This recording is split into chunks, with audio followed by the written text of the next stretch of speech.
Hola Federico, oye, muchísimas gracias por estar con nosotros en este espacio y para conversar también de un tema que es tan interesante y contingente como son el advenimiento o más bien la incidencia de las nuevas tecnologías en nuestra esfera cotidiana y en función de lo mismo y del impacto que naturalmente han causado dentro de súper poco tiempo. Desde tu perspectiva, desde tu visión, ¿cómo ves tú que nos han cambiado estas nuevas tecnologías? Bueno, Eduardo, en primer lugar agradecerte muchísimo la invitación y para responder a tu pregunta, yo creo que ha sido verdaderamente muy grande el impacto que ha tenido esta pandemia, ¿no? Y este tiempo de confinamiento, no solamente digo, en la región, sino prácticamente en todo el mundo, donde hemos visto un incremento en relación a la utilización de este tipo de dispositivos que han permitido el avance y el desarrollo en tiempo exponencial. Por ejemplo, y es interesante ver cómo algunas cuestiones que tienen que ver incluso con el ámbito laboral, la manera de vincularnos con los otros, ha ido migrando, se ha ido transformando con cierta sutileza y nos hace replantearnos un poco el espacio que tiene la tecnología, ¿no? Dentro de nuestro día a día, dentro de nuestra vida. Pensemos, digo, para ponerte algunos ejemplos, ¿no? El ámbito o el espacio laboral. Hoy hay muchas instituciones, por ejemplo en Argentina, muchas organizaciones que se están reduciendo casi al 100% y están destinando espacios abiertos a quizás reuniones muy esporádicas para tratar algunos temas puntuales y después la mayoría del tiempo, digo, cada empleado trabaja de manera, digo, independiente, haciendo home office, con su propia computadora portátil y me parece que esa ha sido una de las transformaciones más importantes. Ni hablar en cuanto a la accesibilidad, ¿no? Esto de poder establecer quizá una relación, una conversación con aquellos que quizá pueden estar a cientos de kilómetros, pero por medio de la virtualidad pueden estar muy cerca. Absolutamente, Federico. Y me gustaría preguntarte también en tu visión, ¿cuál o cuáles son las tecnologías que a tu juicio mayor impacto han causado, disculpa, o están causando? A mayor impacto, yo creo que si tuviéramos que hacer como una escala o una distinción, en primer medida la realidad virtual y la realidad aumentada, y acompañando también a esto la inteligencia artificial. La inteligencia artificial, para que la gente lo entienda de una manera sencilla, nos permite darle determinada autonomía a determinados artefactos o determinados equipamientos, ¿no? Que tengan en cierto sentido alguna especie de capacidad, no decir de razonamiento, pero por medio de algoritmos o determinadas cuestiones que tienen que ver con programación, es una recopilación de datos estadísticos que permite que la computadora pueda responder a esa demanda puntual, ¿no? Yo creo que en el ámbito de la salud, por ejemplo, hay muchísimo por explotar en este sentido. Hoy ya existen plataformas que permiten esto. Pensemos, Eduardo, por ejemplo, viste que hay muchas aplicaciones que nos enseñan a comer o nos enseñan a hacer digo, actividad física. Hoy también hay aplicaciones que nos enseñan a reflexionar sobre nuestro grado de bienestar. Hay una puntualmente que es de origen española que se llama I Feel, que sería como yo siento Mm. en la traducción del inglés al español, que lo que hace es preguntarnos todos los días cómo nos autopercibimos, cómo nos sentimos. ¿Cuál es mi grado de humor en el día de hoy? ¿Estoy triste? ¿Estoy contento? ¿Cómo me siento? Lo que nosotros nos nos damos cuenta que este tipo de aplicaciones va creando una especie de ficha clínica de nuestro registro en relación a nuestro estado emocional. Y lo interesante de estas aplicaciones es que en la última instancia permiten el contacto con un terapeuta. Imagínense ustedes, para todos los psicoterapeutas o psicólogos que participan activamente de esas aplicaciones, cuando al profesional le llega la consulta del paciente, no solamente nos llega la consulta, sino que también nos llega prácticamente una ficha clínica en cuanto a la percepción de cómo se venía sintiendo ese paciente quizás hace 5 meses, ¿no? Creo que esto es como una ventana que se está empezando a abrir y es algo que siempre me gusta destacar, el uso de los dispositivos versus el abuso, ¿no? Que Ujú. existe ahí, radica la diferencia, si lo podemos utilizar de manera constructiva o como algo perjudicial. Absolutamente. Y pensando en otras aplicaciones o en otras tecnologías asociadas a psicología, precisamente, que es un poco lo que nos estás comentando en la última parte de tu relato, eh, ¿cuál has visto que de alguna manera estén llegando o que ya estén incidiendo en la práctica cotidiana de lo que es la psicología? Bueno, la realidad virtual y la realidad aumentada son dos recursos fascinantes, sobre todo para el abordaje puntual de trastornos de ansiedad. Hoy hay miles de aplicaciones que se están tomando, digo, como puntapié inicial de un montón de ensayos, de trabajos de investigación, donde los resultados son verdaderamente interesantes. Yo puntualmente trabajo con un visor de realidad virtual, que es un modelo, no es de los más, digamos, nuevos en el mercado, es un Oculus Quest de la compañía de Facebook, que generalmente estos dispositivos son utilizados mucho para actividades de ocio, incluso hasta para poder jugar, ¿no? Para tener un uso recreativo, pero también tiene muchísimas aplicaciones que tienen un fin terapéutico. Una de ellas es una que se llama Trip, que es de origen también norteamericano. Es una aplicación ideada por psiquiatras y neurólogos, donde permite que la persona se forme parte de una experiencia inmersiva en un procedimiento de meditación autoguiada. Nosotros, y puntualmente tuve la oportunidad de ponerlo en práctica aquí en UADE, en la universidad, dentro del marco de la licenciatura en psicología, y la verdad que los resultados que hemos tenido al momento han sido verdaderamente impactantes. Con decirte que en los 3, 4 casos que tuvimos de primera mano, notamos una disminución de la frecuencia cardíaca cerca de un 50%, comparando, digamos, el antes, post de la aplicación del dispositivo. Es un número bastante importante, digo, por lo menos si lo tomamos como parámetro en decir, bueno, evidentemente para reducir el nivel de estrés sería un recurso bastante útil. Sí, me parece súper interesante. Y dentro de estas nuevas tecnologías quizás resulta redundante, porque quizás te referiste a ella recientemente, pero ¿qué es lo que te ha generado mayor impacto respecto de estas nuevas posibilidades? ¿Qué es lo que a Lo que ti me ha en lo personal? generado, Sí. sí, yo creo que el mayor impacto ha tenido que ver no tanto con los dispositivos, sino con los canales.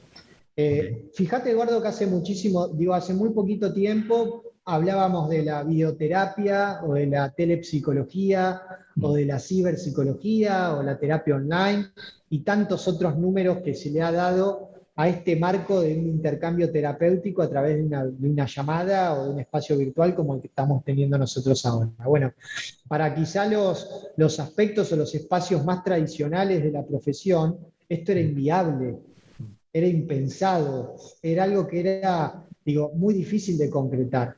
Lo que aprendimos a partir de la pandemia es que lo importante siempre es estar para un otro del modo que sea, ¿no? Y como podamos.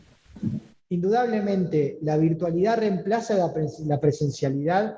Yo soy uno de los que cree que no, pero también creo que este es un recurso que ha permitido poder acercar un rincón de luz a gente que hoy está en la oscuridad, ¿no? Y en ese sentido me parece que eso es lo importante que tenemos que tomar. A mí me pasa, digo, yo tengo pacientes que quizás están en espacios o en puntas muy como recónditas del país y que si no hubiera sido por esto, quizás nunca hubieran iniciado un proceso terapéutico. Entonces, así como hay gente que prefiere la presencialidad y que no, digamos, no convive con estos canales de comunicación, para otros ha verdaderamente sido una luz de esperanza.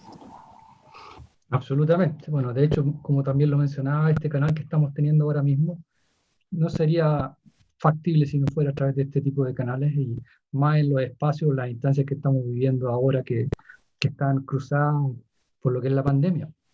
Oye, Federico. Y ese es uno de los aspectos positivos, Eduardo, que es importante mencionar, que es la diferencia entre la accesibilidad a la información y la infoxicación.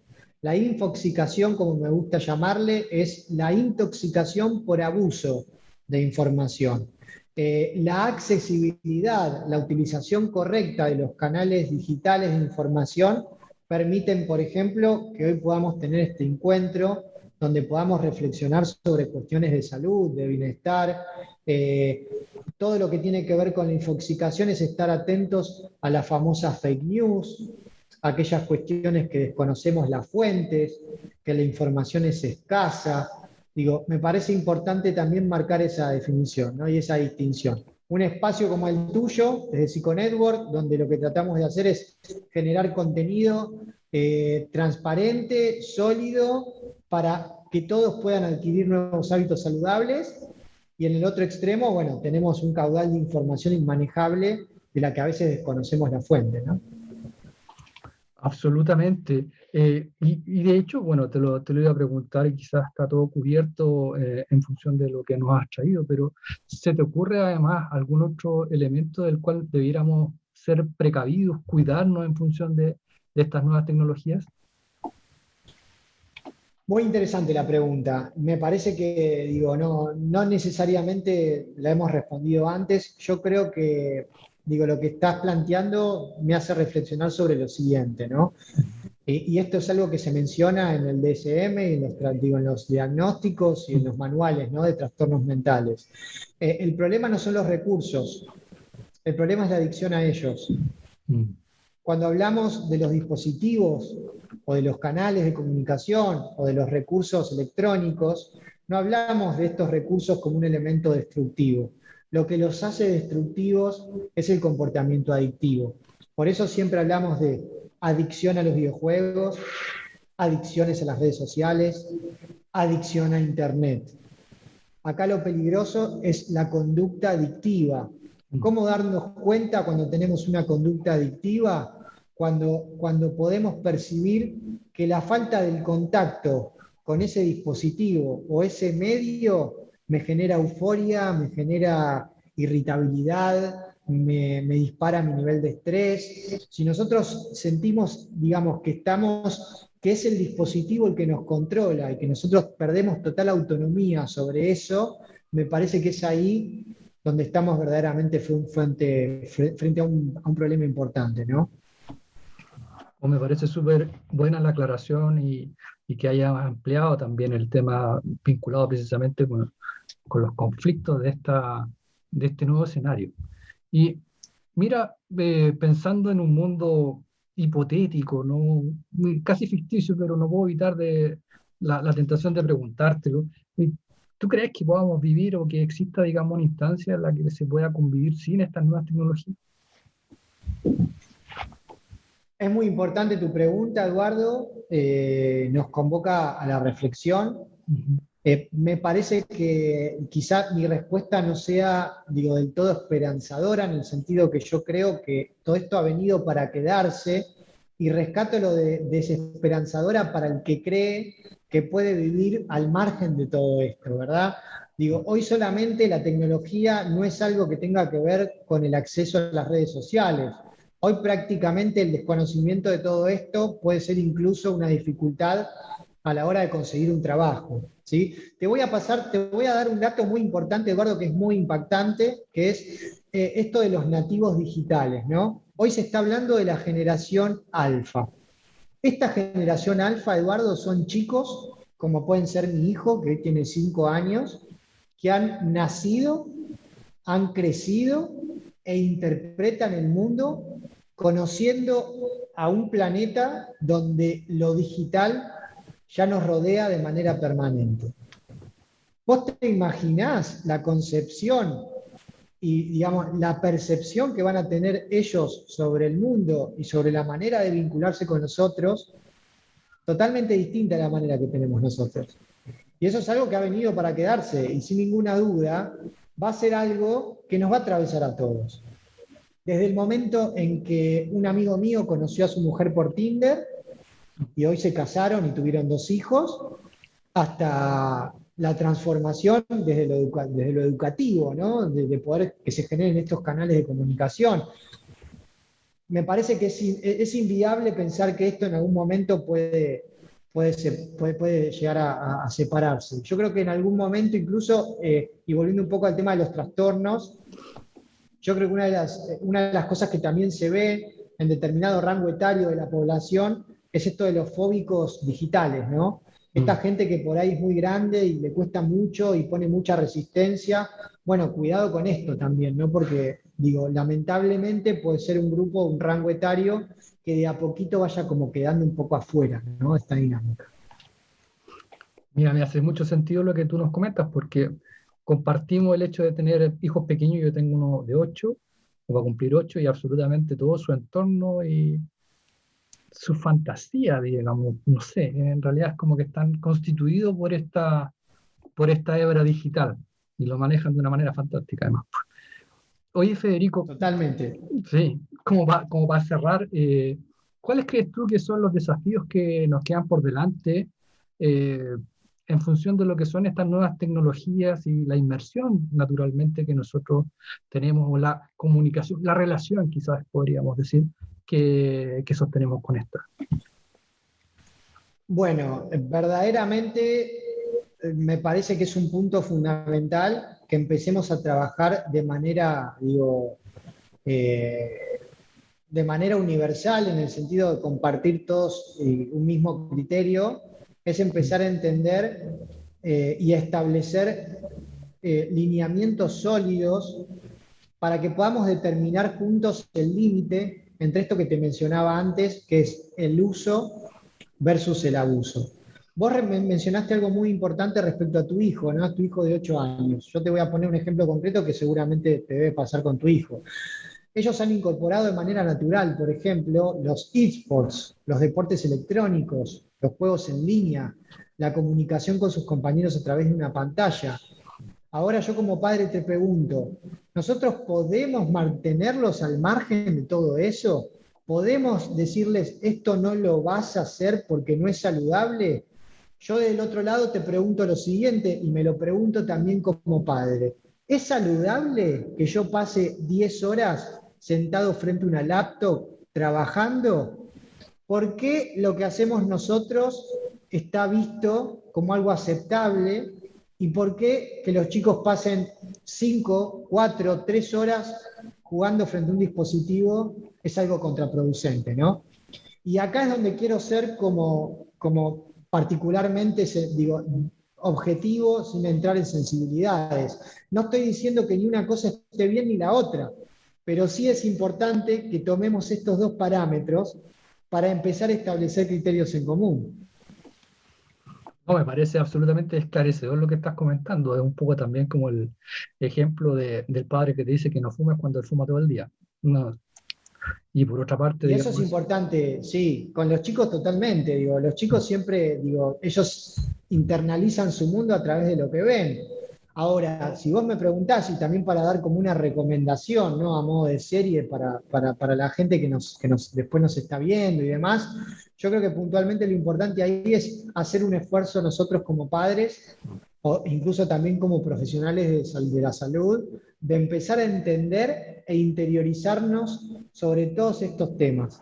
Porque el día de mañana, y ya hoy, digo, hablando del día de mañana como mañana, empezamos a estar en contacto permanente con todas estas cuestiones y son cosas que vamos a tener que incluirnos, porque nosotros trabajamos con las problemáticas latentes y hoy esto está y vamos a tener que aceptarlo. oye, absolutamente, Federico. Bueno, te quiero agradecer muchísimo este espacio. Quizás más adelante luego tengamos otra instancia de conversación a la distancia. Un abrazo y de verdad muy, muy contento de haber conversado contigo hoy. Muchas gracias, Eduardo, un placer para mí y bueno, los espero con las puertas abiertas cuando quieran. Vale.